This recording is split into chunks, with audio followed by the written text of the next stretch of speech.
Hello, my friends. This is Pastor Doug Pratt on the Life Academy of First Church. We are continuing our examination of some of the great characters of the Old Testament, which we have titled Heroes with Feet of Clay. In this episode, we will conclude the three-part story of Jacob from scoundrel to saint.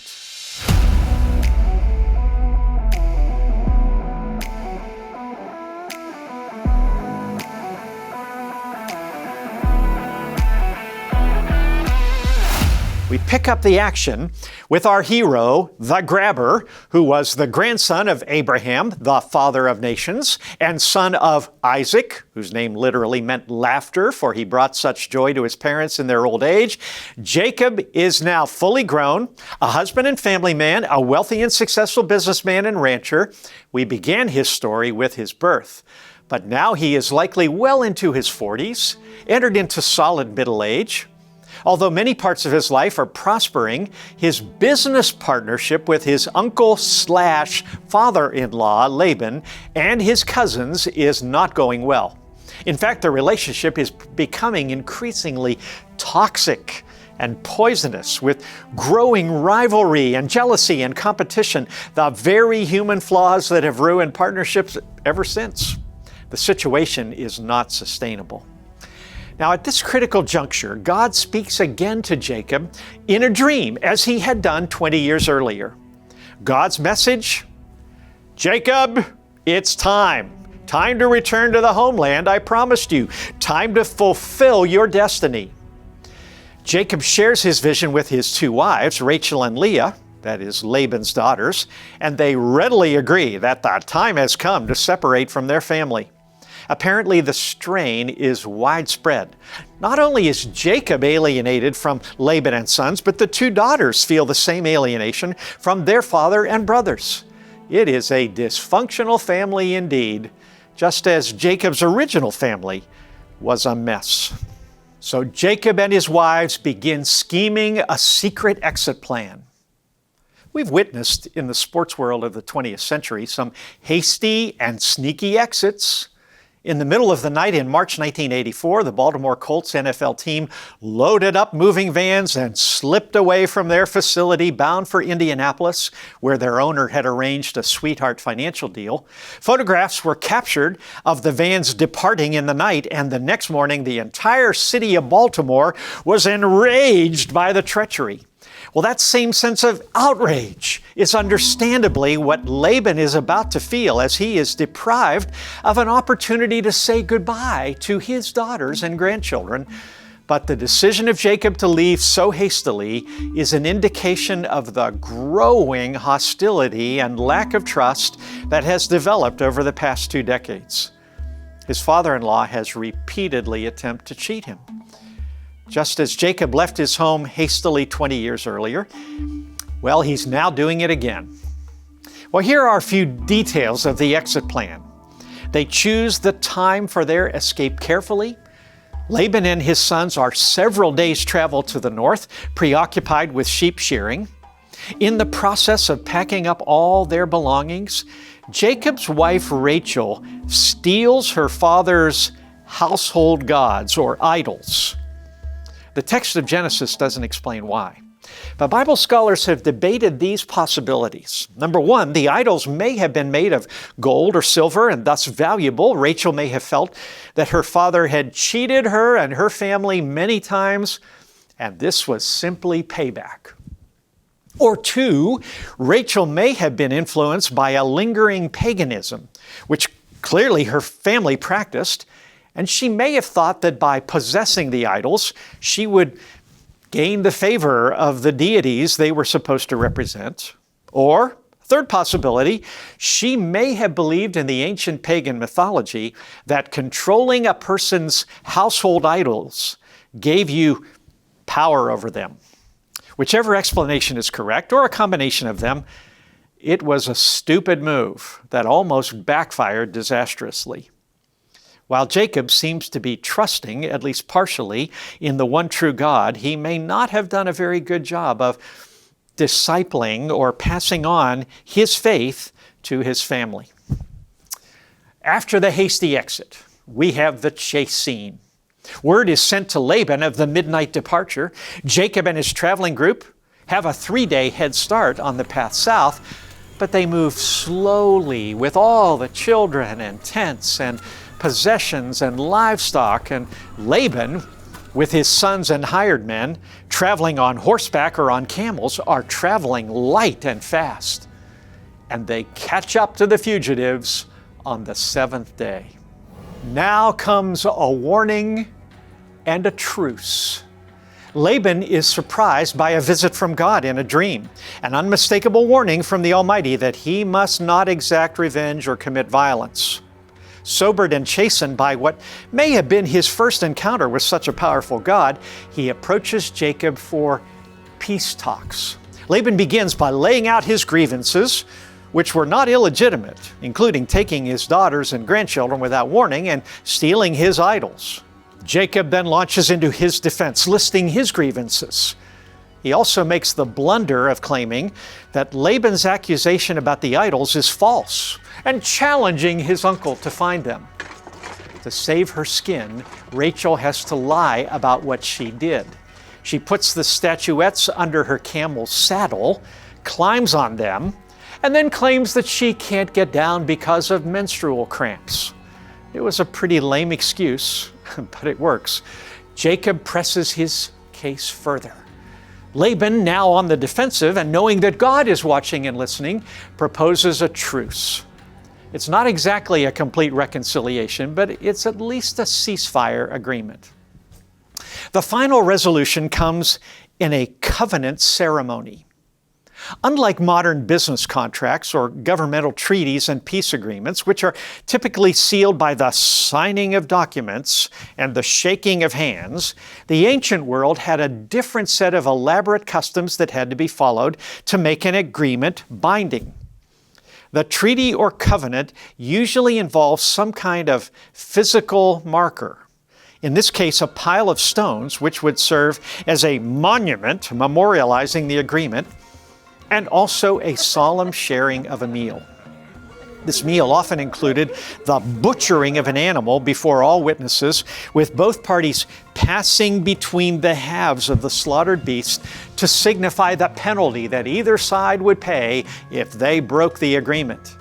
The memorial pile they erect is reminiscent to the one Jacob erected 2 decades earlier after his amazing dream at the place he named the House of God, or Beth-El. But in this case, its most important purpose was to be a boundary marker. Neither man was permitted to pass it towards the other. It was therefore something like the demilitarized zone that snakes across the Korean peninsula. We come at last to the final major turning point in Jacob the Grabber's life, recorded in Genesis chapters 32 and 33. Many people throughout human history have discovered that while they were able to run from the past for a while, ultimately the past caught up with them. And that is the case with Jacob in his God-mandated return to the Promised Land. He has to face up to what he had been running from, his duplicity and the cheating of his brother Esau. When they parted 2 decades earlier, there was nothing but hatred and revenge in the mind of the older brother. How would this checkered and complicated past be dealt with? Well, the readers of Genesis hold their breath to see. As the cloud of dust of Laban's party disappears on the horizon, Jacob has a spiritual experience. As he is setting up his entourage in a temporary camp, he is granted the gift by God to have a brief glimpse at the unseen spiritual world. Just as 20 years earlier, you'll recall, he saw the stairway to heaven with an uncountable number of angels on it. Now he sees that next to his camp is another camp, one filled with angels who are there to protect him. What an encouragement this is to Jacob as he faces an encounter with his brother that has the potential to be even more dangerous than the one he just completed with his uncle. For students of the Bible, this vision of the guarding camp of angels is echoed some 1,200 years later during the time of the prophet Elisha. An enemy army has surrounded the town where Elisha is staying, and his assistant begins to panic. But the prophet prays that God will open his eyes, and when the assistant looks again, he sees an entire army of angels with chariots of fire all around them, surrounding the enemy and guaranteeing their protection. Well, that same reassurance of God's presence is granted to Jacob now. He begins his preparations for his fateful reunion with his brother. He sends some of his employees ahead as ambassadors or advance scouts to tell Esau he is coming. They immediately return with alarming news. Esau is riding hard towards them with 400 armed men. Jacob jumps to the conclusion that big brother is coming with revenge in his mind, along with an army that can wipe them all out. He comes up with a strategy, because of course part of Jacob is still the clever schemer. I'll divide my family and my livestock into separate groups. If Esau destroys one, maybe the other will survive. It was a strategy mimicked in the famous midnight ride of April 18, 1775, to alert the New England countryside that the British are coming. Two separate riders, Dawes and Revere, set out on different routes, hoping that at least one of them could get through the enemy sentries. Having done all he humanly can think of to do, Jacob at last turns to God. How common this is. God is the last resort. When all else fails, why, pray. He does. He prays the prayer of desperation of a man in trouble. God, save me from Esau. Kind of reminds you of Jimmy Stewart near the end of It's a Wonderful Life, who prayed, God, help me, show me the way. And just as with George Bailey, an angel came in answer to Jacob's prayer, though decidedly not a Clarence-type mild-mannered angel. Instead, late at night, an angel appeared out of nowhere and jumped him. And they began a marathon wrestling match back and forth for hours, far longer than a 15-round heavyweight championship bout. At times, Jacob seemed to get the upper hand, then it was reversed. Finally, at the first light of dawn, the opponent reached down and with shocking strength he had not exhibited before, he tore Jacob's hip ball out of the socket, leaving him immobilized and crippled. This supernatural angel wrestler obviously could have easily and quickly defeated or even killed Jacob if he had wished. Instead, he let the struggle go on and on. Why? Here's my hunch. God gave Jacob the time to pour himself completely out in exhaustion, to try with all his might, and finally come to the end of himself and his self-reliance. With the touch of a finger to the hip, Jacob realizes that he's been beaten. He surrenders his will to God's will, just as Jesus modeled for us in his Gethsemane prayer, not my will, but thine be done. I believe this was Jacob's second or deeper conversion. He is finally letting go of trying to scheme and manipulate and control everything. The Lord is so much more powerful than he is. And at last he's admitted it. From that moment on, for the rest of his life, Jacob will be much less physically powerful. After all, with no modern hip surgery available, he will always walk with a limp. But he will now know who is really in control. Then comes a fascinating conversation between Jacob and the angel, who pronounces that he has been given a new name, fit for his new condition. No longer will he be the grabber. He's a different man. His name shall be Israel. This has been, of course, the sacred and cherished name for God's people ever since for 4,000 years. And the name in Hebrew literally means God striving. Bible scholars see a triple meaning in this name. Number one, it can mean striving against God. as Jacob literally did during the marathon wrestling match. Second, it can mean striving for God. Or 3, it can mean God strives for him. At times in the years to come, each of those 3 possibilities would come about. Sometimes Israel would disobey God and strive against him with inevitable consequences. Sometimes the nation would follow God's ways and fulfill their calling to be a light to the nations and a blessing to all the world. And sometimes God would intervene, such as in the Exodus from Egypt and the return from Babylonian exile, to strive on behalf of his people to rescue and restore them.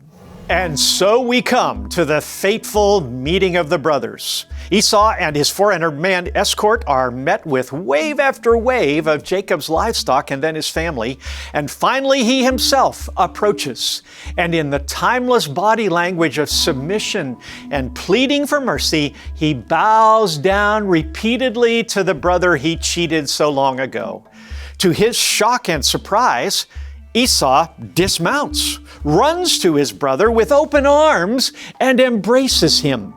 The question that naturally comes to the reader's mind is this: did all of Jacob's gifts and his apology and submission soften Esau's heart and turn him suddenly from his planned revenge? Or, as I think it more likely, has God already worked in advance to soften Esau's angry heart and give him the disposition to forgive even before Jacob began his journey home?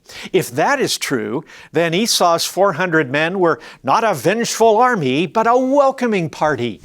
After all, God has been prospering Esau greatly in the past 20 years. He has a large family himself, along with substantial wealth, and he has settled comfortably in the land known today as Jordan, where he is likely the chief of a prominent clan. After being reconciled, and after Esau reluctantly accepts Jacob's gifts as a token of his repentance, they separate. Esau returns to his home on the east side of the Jordan River, and Jacob and Israel, that is Israel, finally arrive in the promised land on the west. The rest of Jacob's story, as he is now a crippled and aging man, but also a man of newfound faith, will become the story of the next generation, his sons.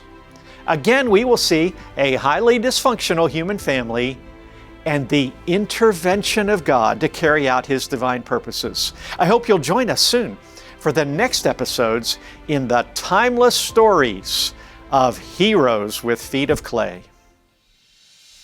Images for Heroes with Feet of Clay are provided by Kingstone Comics.